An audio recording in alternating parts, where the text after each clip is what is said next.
Welcome back to Movie Insights. Today I will show you a drama, mystery, sci-fi film from 2015 titled Embers. Spoilers ahead. Watch out and take care. It's been 10 years since a global pandemic took over the world. A dangerous virus has killed most of Earth's population, and those who have survived suffer from amnesia of both the retrograde and anterograde kinds. This means they can't recall their past and they cannot make new memories either. A recording of a male voice plays. It's a message to himself with a list of things he should remember, like his wife and son, his mother, important moments of his childhood, and objects that hold some meaning to him. When the owner of this voice wakes up, however, he has no recollection of anything. Guy finds himself on top of some blankets with a woman he doesn't recognize inside an abandoned building he doesn't remember entering. When girl wakes up too, she doesn't remember who or where they are either, but they both have the feeling they know each other. They soon discover they're wearing the same bracelet, so that at least means they want to stay together. Girl finds a can of peaches that she shares with Guy, and they're both surprised to taste how sweet they are. When girl tucks her hair behind her ear, Guy realizes he knew she was going to do that, so at least their brains have some sense of what is right. Then, girl finds a mirror, and as they both look at themselves on it as if it was the first time, Guy wonders if they're siblings, but girl thinks they're probably a couple. To test it, they decide to kiss, and while the first time is kinda awkward, it still feels right, so they kiss a second time with more feeling and even a hug. They both admit they've been feeling their love for the other since they woke up, but they were so confused by the amnesia that it didn't become clear until now. Afterward, they try to guess each other's names, deciding to settle on Ben and Jenny, even if they don't sound entirely right. They also go to explore the rest of the building, but they don't find anyone else there, although they do take some extra food supplies and a box of matches. They manage to find their apartment again because they see their blankets there and girl thinks they should clean up, but Guy disagrees. This isn't where they live, they probably were on their way to someplace better. Girl doesn't want to leave, she thinks the place is safe and has food, but Guy points out they won't survive there for long. He promises that if they don't find someplace better then they can return, and he's sure they'll remember this building, so girl gives in and accepts to try. They put on some jackets they find in the closet, pack a bag with blankets and food, then leave the building while holding hands. In another part of town, a young boy explores the area while humming a tune. He's found by a bold man, Guardian, who makes him go with him to keep him safe. Curious, boy tugs at Guardian's watch, so the man proceeds to explain to him how it works plus the concepts of time and space. After giving boy the watch, he walks on while continuing his explanation, and he's so engrossed in it that he doesn't notice boy stopping to pick up a mirror and look at his own face as it was the first time. When boy notices Guardian is walking away, he rushes to catch up with him, but Guardian already has forgotten him and talks to him as if he never saw him before. Once again, he asks him to go with him so he can look out for him, and when he sees the watch, he takes it back, wondering who gave it to him when it's too big for a child. They enter a building in ruins and find an umbrella on the ground, which Guardian uses to show boy a dance recreating the famous Singing in the Rain scene. Then they stop to share a can of food they found around, unaware that a young man, Chaos, is watching them. Guardian explains to boy that they need to find home and even draws a house on the dirt, and since they're distracted by that, Chaos uses the chance to jump in and try to steal the can of food. Guardian tries to stop him, and the two men pull at the can until Chaos hits Guardian, killing him. Boy and Chaos stare at each other for a moment before Chaos walks away, taking the food with him, and boy lays down next to Guardian. He waits a few moments to see if he'll wake up, but since there's no reaction, boy takes his watch and leaves as well. Meanwhile, in yet another part of town, Miranda wakes up inside the bunker she's been safely living in with her father for the last decade.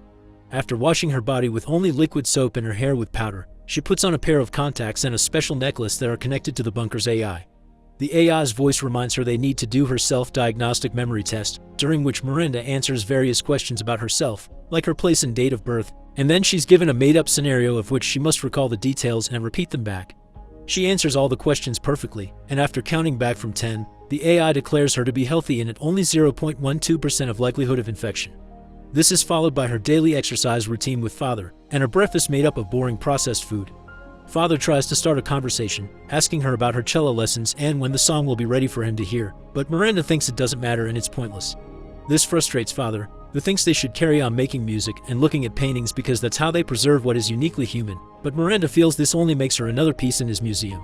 Miranda spends the afternoon watching old photos of her family and listening to music while father looks at his collection of paintings with opera playing in the background. Deep in the forest, there is a cabin where teacher stays. He used to be a neurologist, but the only reason he knows this is that he's seen his own face on the back of the books he's written. Nowadays, he's studying all the neurology books he has at home and taking notes, trying to find a way to regain proper memory, to no avail. Every day he goes out to the forest for wood, into the river for water, and in order not to get lost and not forget the way back, he's tied colorful thread around the trees which he can follow back to the house. In the meantime, Boy keeps on exploring, and eventually finds a house with a woman wearing a long dress too small for her and too many accessories. She's been there since she was a young girl, and because of a plastic crown that she's found in the house, she thinks she used to be a queen. When she sees Boy stopping by her garden to play with her pinwheel, she invites him inside, promising lots of other cute things. After cleaning his face and taking away his watch, she sits him down at a table with lots of fancy cluttery on it and fills both their bowls with candy. They eat together as woman claims nothing bad has ever happened to her. Then woman takes Boy to a room full of plushies. They lay down on the pile and woman tries to tell Boy a story, but it's short and simple. All the people from a kingdom disappeared except for one girl, who went out to look for others. She found them in a house waiting for her, and they were so happy that they threw a party and they lived happily ever after. The end. Meanwhile, Chaos is at a park, first sitting on a swing and then getting on top of a dome climber. Eventually, he gets bored of this and leaves to walk around, checking the trash for anything interesting until suddenly, he sees a woman sitting by and immediately goes after her. This woman sees him as well and begins running away, and at some point, Chaos manages to tackle her to the ground, trying to take her clothes off. The woman manages to push him off and begins running again, but when Chaos tries going after her, he freezes when he suddenly sees a horse. He's amazed by the creature, but not remembering what it is, he's also afraid of it, so he doesn't dare to touch it and just leaves. Guy and girl find a building with an empty pool, and after looking around for a bit, they have so fun sliding down the water sleds. Afterward, they go back to the road, where girl hums a tone she doesn't remember the lyrics of. Eventually they find a church, and although they don't recognize it as such, they feel at peace there, especially when they realize it feels like they've been there before. After admiring the colors the light takes when it goes through the stained glass windows, they go upstairs and lay down some blankets in order to make love. When night falls, they start a fire and cuddle under the blankets while girl finally recalls the lyrics to the song she's been humming, but they are in another language she can't understand.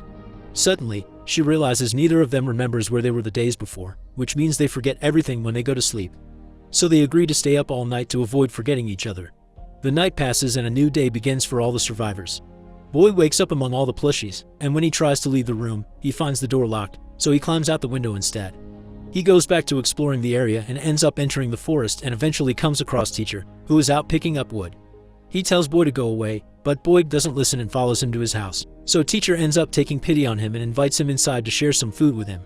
He lets him nap on his couch while he reads, and even gives him a pencil and a notebook so he can doodle. When the time comes to go out for more wood, Teacher explains to him he knows how to chop wood even if he doesn't remember why, but Boy is young so his job will be picking up sticks. Sometime later, Boy finds two bicycles, one for an adult-sized and the other one kid-sized, so Teacher teaches him how to ride. The first few times he keeps a hand on Boy and his bike so he doesn't fall, but after practicing for a while, Boy manages to ride on his own. When he wants to go to the forest alone, Teacher lets him to, but only after tying some thread around him so he can't get lost. He stays at home reading his books while Boy explores as far as the thread allows him to, and when he can't move forward any longer, he goes back by collecting the thread in his hands. Teacher finds a doodle on one of his books, but instead of getting angry, he tears the page off and hangs it on the wall. Despite their promise, Guy and girl ended up falling asleep anyway, and now they wake up with no recollection of the previous day or each other. Just like the day before, they accept they are together thanks to the bracelets, so they leave the church building while once again trying to come up with names for each other. This time they agree on Max and Katie, thinking they feel right. Suddenly, girl cries out in pain, and when Guy checks on her, he finds she's accidentally stepped on a nail. He takes it out before removing the shoe, and when he sees all the blood, he tells her he'll go looking for some water they can use to clean the wound. Girl doesn't want to let him go, scared that he'll forget her, but he promises he won't. Guy runs to the nearest house and finds a bottle of water, but when he comes out, he's forgotten it all, so he just takes a sip before returning to the road and leaving girl behind, who forgets about him as well. Meanwhile, Chaos has found a parking lot. He picks up a pipe from the floor and begins smashing all the cars he can find around. Eventually he finds one that seems to have stuff in it, so he gets inside to see if he can get anything useful. Sadly, nothing catches his interest, so he moves to the back seat to take a nap, but he's barely closed his eyes when he's found by three men. They drag him out of the car, and when Chaos tries to fight to get them off him, they punch him and knock him out with a pipe. When he wakes up moments later, Chaos finds himself being taken advantage of by the three men.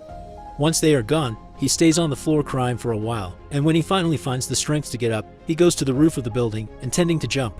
However, while he's standing on the edge, his memory of what's happened slowly goes away, so he stops crying and begins laughing instead as he picks up empty bottles to throw at a random person on the street that is just passing by. Now he's himself again. He goes back to destroying things whenever he finds them and brooding in the corners of random rooms. Back in the bunker, Miranda spends some hours in the only room with a window on the ceiling that allows her to look at the sky. Afterward, she has lunch with Father, who tells her he's memorized a poem, but she has nothing new to talk about in return. What she does say is asking him to leave the bunker, a request she's been making since she was a kid. Father turns her down, even when she mentions people left could be fine, because he thinks that if that was the case they would have received a message. Miranda also wants to look for her mom, but Father tells her he's already done everything he could. Miranda just was too young to remember how bad things were when the virus first appeared. Father thinks that if they leave, they will lose it all, but Miranda points out that with every day being the same, there's nothing to lose anyway. Afterward, Miranda plays the cello for Father, making him proud. Now she's done what he wanted her to do. She asks him again to leave together, but he reminds her leaving equals losing the memories of family, friends, and beautiful creations like music. Miranda is too upset to answer, and when she goes to her room to revisit the photos of her childhood, the AI begins the memory test. Tired of this, Miranda answers wrong on purpose as she cries, and the AI reaches the conclusion that she must be infected. This is the final nail on the coffin, so Miranda packs up a bag, and after leaving a note for Father, who is currently napping, she leaves the bunker, ready to find out what is left out there. After forgetting about Guy, Girl goes back to exploring, and manages to fill 2 bags with some supplies with stuff she finds around. While wandering around, she finds herself discovering the beach for what she thinks it's the first time ever. She plays with the sand, and while the sea scares her a bit at first, eventually she gets brave enough to get into the water and enjoy the waves. Afterward, she returns to town and starts scavenging again, only this time she's interrupted by a sudden storm. She rushes to a nearby building where various survivors are hiding away from the rain, and there she finds Guy, noticing he has the same bracelet as hers.